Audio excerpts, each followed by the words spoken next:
Right.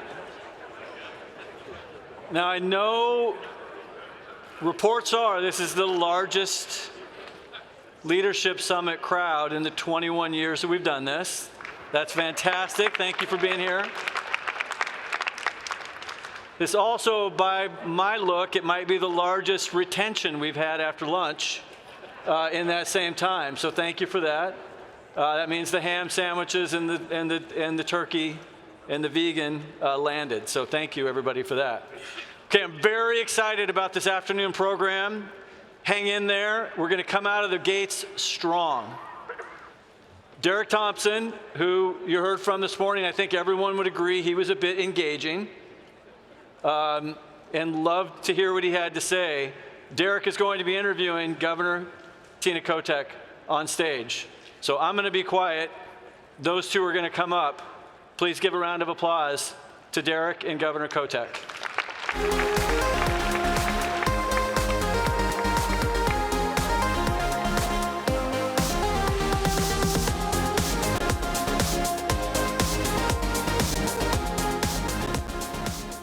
Hi again, everyone. I'm going to be an extremely stereotypical millennial and conduct an interview with the governor off of my phone, which is where the questions are. Unfortunately, it didn't load to the iPad. Let's start with housing. You made housing a centerpiece of your campaign, as a centerpiece of your agenda.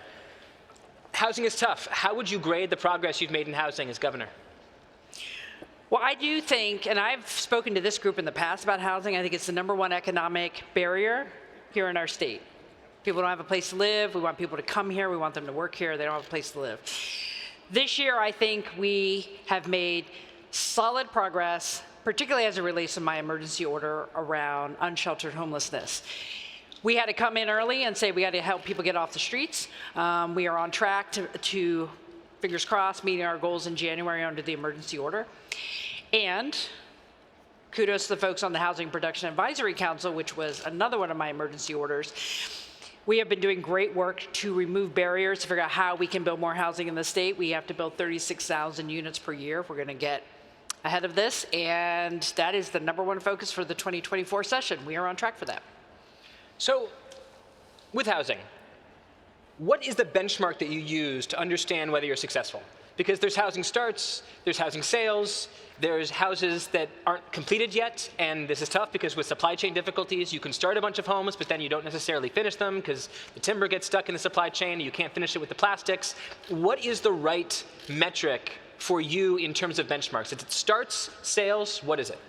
You know, I'm really simple, all of the above. Honestly, we have to make sure that we're hitting all those traditional markers of housing, but also talking about what's happening at the local level in terms of making it easier to get through the process for getting your permitting done.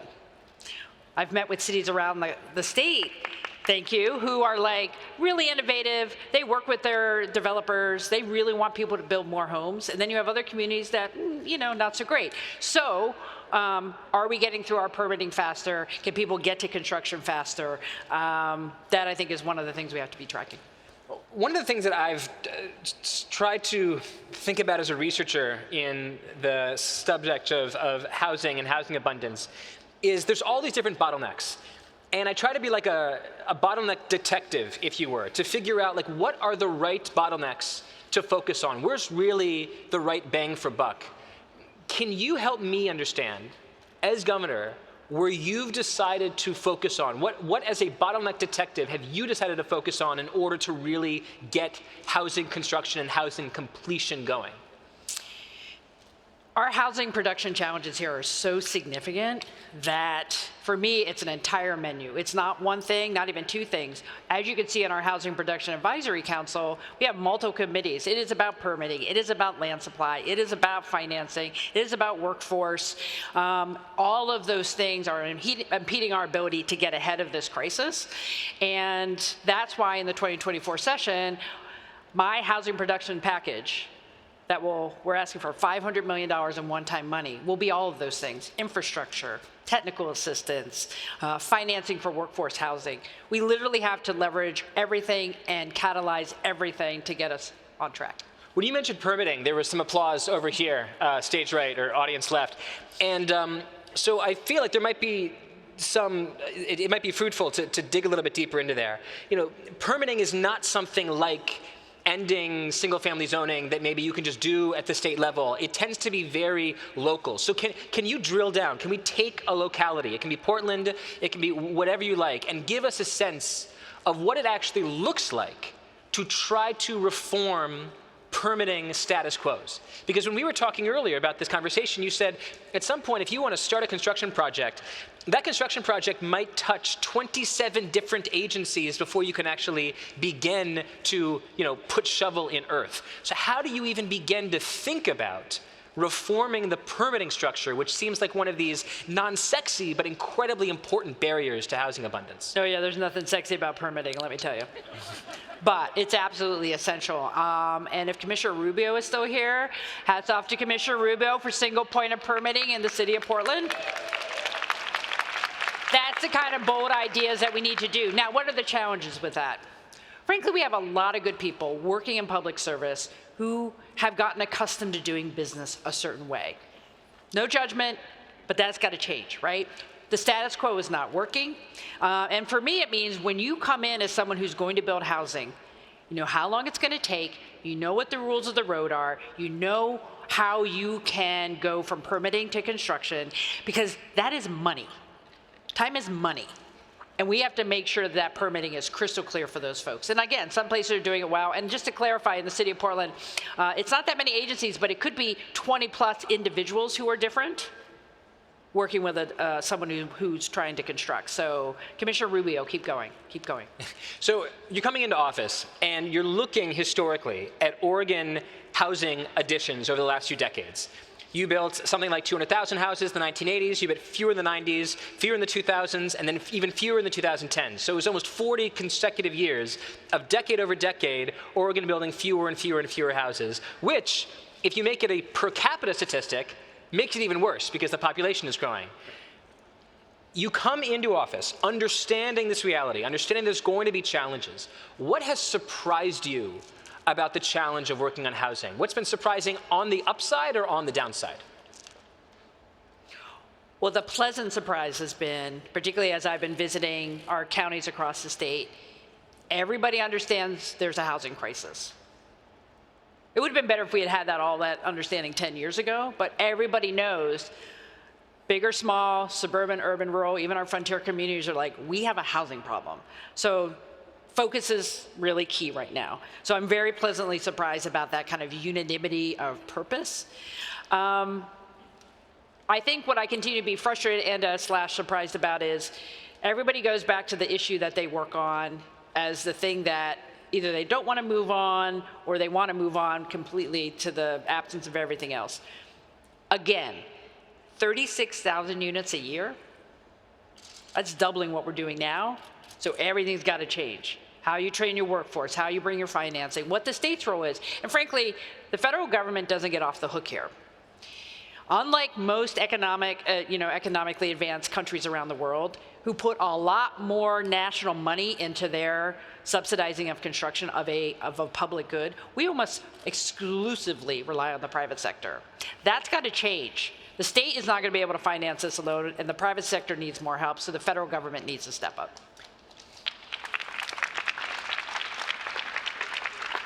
Have you talked to the White House about this? What do they say?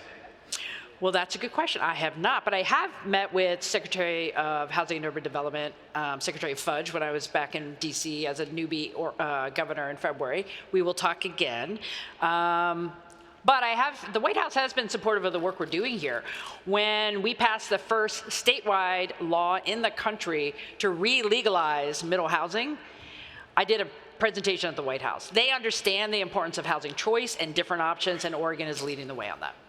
What can the people in this room, they all go back to their cities in Oregon, what can they do? What's a message that they can take home? Because one thing that I'm hearing, and I've heard this from other mayors, other governors as well, is that you have this incredibly fragmented, distributed system of housing construction, whether it's the people in permitting, the people at the legislature, the people who are in construction or who are raising money, and everyone's looking at their own part of the elephant, and no one can see the whole elephant. And sometimes it's difficult to get people to see the full picture. What can people in this room do? when they go back home in order to be appropriate advocates for the housing abundance agenda that you're putting forward? It's a great question. Well, first of all, I think everyone has to embrace that elephant. It is everything. Working together to get to more housing production. I think for our local leaders, it's tough, right? Because there are fears about change. There are fears about more housing in established communities. There's fear about development. Housing development is not a bad word. And our local leaders need help to realize that. And so my message to local leaders and to everyone around the state is, we're here to be helpful. You need technical assistance to make your housing plan, we want to step up. If you need some cover because you're getting a lot of pushback, we're here to help. This is the #1 economic issue for our state, and we will not grow. We will not be the state we want to be unless we deal with our housing problem. Let's move on to homelessness. Oregon has a really bad homelessness problem. Portland has a very bad homelessness problem. How much of that homelessness problem do you think is a housing issue versus a drug or behavioral health issue? Oh, that's a good question. So in my years at Oregon Food Bank, when I was an advocate there, the #1 issue for folks who were going to make it are the folks who had some housing stability. And our housing instability and housing insecurity has really exacerbated those other things that go on in your life.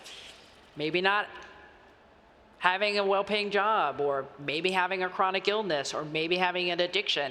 I can tell you, if you don't have stable housing, all those things are going to get a lot worse. And we're seeing that. During the pandemic, we said to folks, hey, you lost your housing. We kept a lot of people housed, let me be clear. We kept a lot of people housed. But if you were unhoused when the pandemic started, we said, hey, just hang out in your tent for 3 years. You'll be fine at the end of it. Well, some people are really sick and really hurting. And so what I would say the connection is, because we didn't have enough housing, people are unhoused and everything got worse because of the pandemic. And so how does that connect with the drug side, the behavioral health side? Well, as you heard from the Central City Task Force conversations this morning, we have to do a better job bringing more adults into other people's lives through trained peers and outreach workers to connect with people who are living on the streets, potentially with an addiction issue. And frankly, if you lived on the street for 5-6 years, you probably would have an addiction problem too. So making sure we're working with folks to get into treatment. The transitional shelter is incredibly important. You don't go from the streets to permanent housing and everything's fine. Move into a shelter, get services there, move into housing that's supported by people who will keep you stable. And then hopefully that long-term goal is you don't need a lot of help anymore and you are doing fine. But that takes time and it takes a coordinated effort. You mentioned that on housing, you're interested in maybe having a conversation with the White House about providing public funds for cheaper homes. Have you also had conversations with the White House about the supply of fentanyl? Because this is not a problem, obviously, that Oregon can solve alone. Like, this is a drug that is coming through borders, sometimes through illegal trade, sometimes through legal trade. A lot of it comes from, at least originally, China, and then through Mexico. You don't have jurisdiction in China. You don't have jurisdiction in the Texas-Mexico border. Not yet. Not yet, right, exactly. You can petition for a little bit more power. You clearly need federal help here. Is this tell me about the conversations that you've had with the White House or with sort of national leaders or border control on the fentanyl issue, because that is so core, I think, to the drug and homelessness problem. It is. Fentanyl is just changing the dynamic. The amount of time it takes to get into recovery and not need a fix is substantial, and the deaths, this is very lethal stuff. We all know, we read the stories.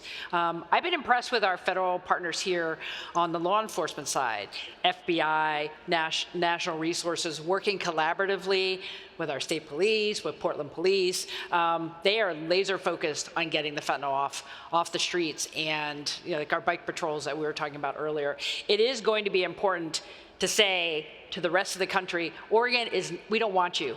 You're gonna sell drugs in our state, we don't want you. We want you to go away. And we're gonna make it really hard to do business in our state.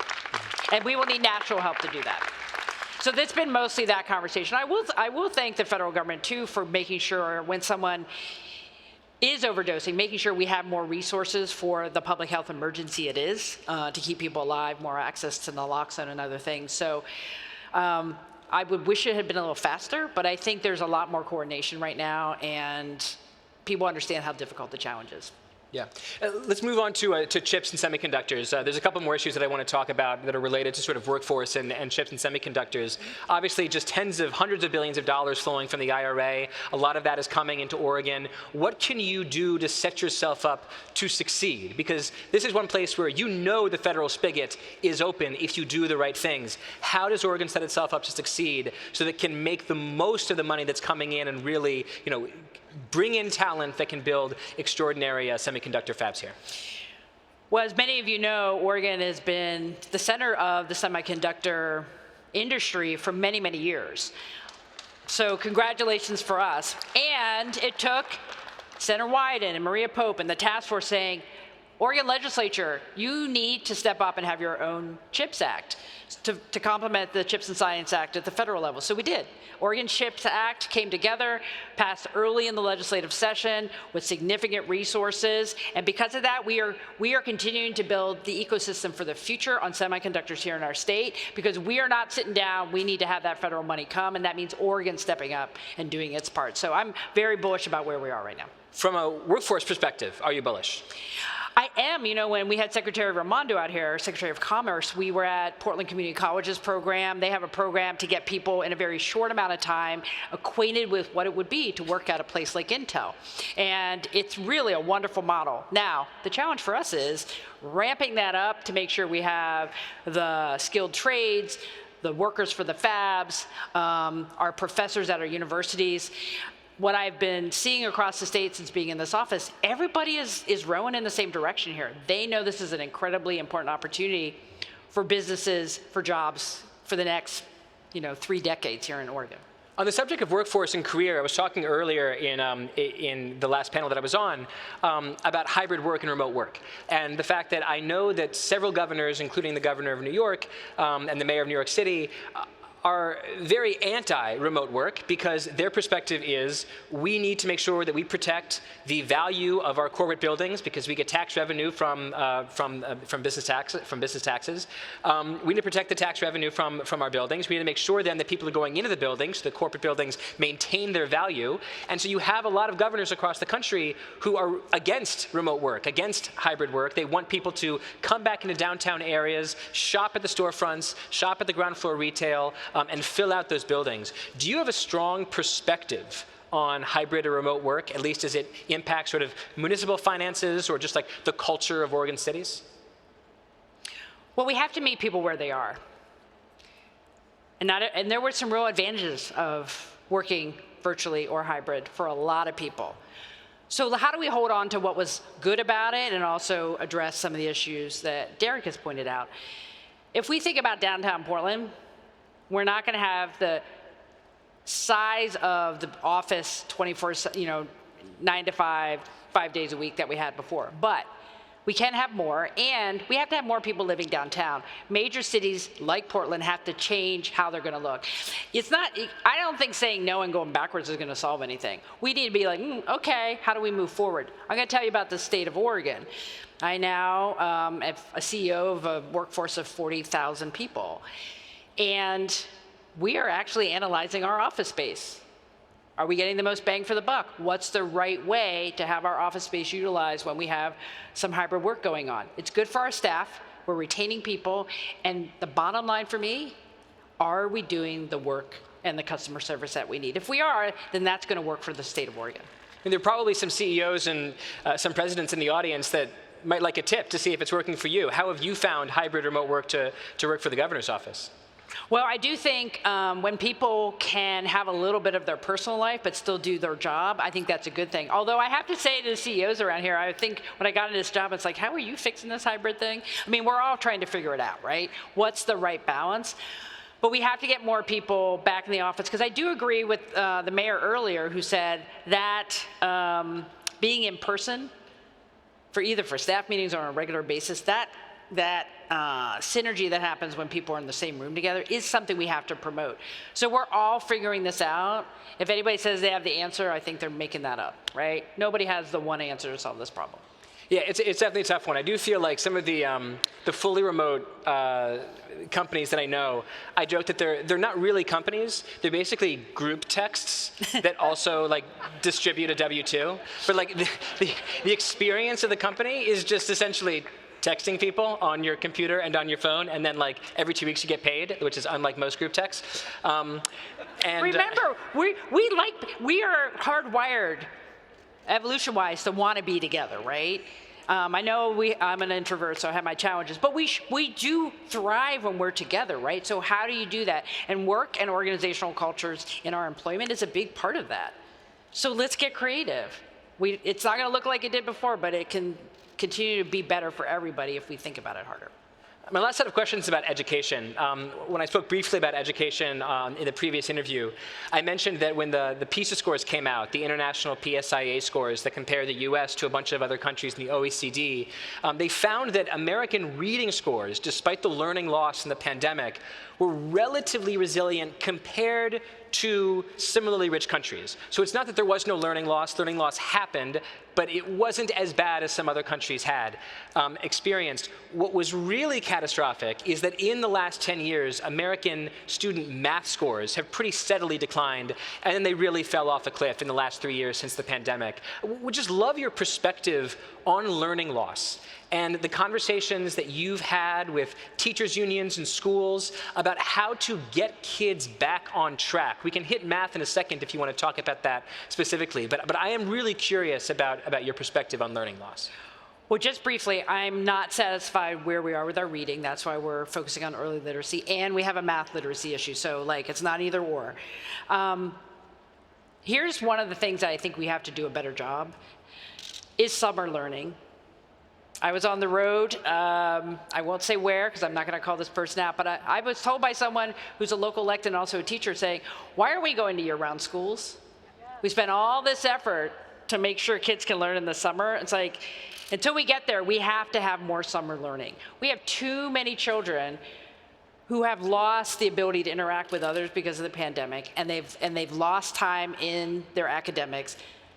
Enrichment in the summer, structured both for social, emotional well-being and academics is the way to go. So the legislature will be asking for some money this summer, both for after school and summer. We need to have more of that happening. And so how does fitting that together work? You essentially, you make a decision that you want more summer instruction, and then you talk to the teachers and say, if we free up this pool of money, can we pay you to work these extra 2.5, 3 months? Give me a sense of just how it all works to bring it together. Essentially, you're adding another quarter, another trimester, essentially, and making it a quarter system. Well, we have a lot of educators who were excited and stepped up during the pandemic when we did have more one-time dollars from the federal government for that. But there are educators who understand they want to be with their kiddos and make sure they can learn, so when they come back to school in the fall, that they are ready. But it's not just about our schools, it's also about our community partners. Those culturally specific and culturally based organizations who can be like, we are going to provide that mentorship and caring adult that a child needs in the summer. Plus, we're going to teach them a few things. They're going to be much more prepared for school when they come back in the fall. So it is both our schools and our community partners. And we can do better here in Oregon there than other places are ahead of us on that. So I know there's some legislators in the room. We'll be talking about summer in the 2024 session. So. And this might be my last question, but to tie together workforce development and education, and the point that I made about math, what's the thinking that you're doing on improving technical education? Maybe, science and technology education, but you can also, because this is something that we talked about a little bit earlier, fold in the possibility of like whether or not we need to expand the number of technical opportunities for young people who graduate from high school, won't necessarily go on to get a 4-year degree in a liberal arts college, but might want to learn a trade. So talk about that a little bit. I think we can all be proud as Oregonians over the last decade, really starting to switch to career and technical education as a career path, not just a college degree. We can do more there, because whether it's the semiconductor industry or frankly building us a new I-5 bridge, which is not going to be just a bridge, it's going to be the most modern multimodal facility that we can build in the country. We're going to need people to engineer it, build it, and create the transit and other things that are going to be on that bridge. That takes career and technical ed. That's not just about a 4-year degree. And I think we have some strong programs here, but that's why we passed the Student Success Act. That's why we said we need more money for education in 2019 so we could pay for career and technical education. So thank you all who are paying the corporate activities tax to pay for the Student Success Act. And how do you, just very last quick follow-up question, how do you communicate that to graduating students? Like, how do you make it salient to graduating students that these opportunities exist if you're trying to create more of them and they haven't historically been there? You know, that happens in middle school. That happens in 9th grade, where we say, what do you want, where do you want to see yourself in 5 to 10 years? It is what we're doing to mentor and provide the in-school counseling to have people really think about their future. What I'm excited about is that there has been and should be increased private sector involvement there. So folks, children and young people can have those internship possibilities. They can see the possibility. When you go to someplace and say, when someone takes you into Intel and says, you could put on one of these awesome suits and work in this amazing atmosphere and learn some really fantastic things, a young person says, okay, I want to do that. That is up to all of us to bring those opportunities and possibilities to our students so they see their future and will stay engaged, graduate, and actually be the folks we need for the future to do these jobs. Governor Kotek, thank you very much. Thank you, everybody.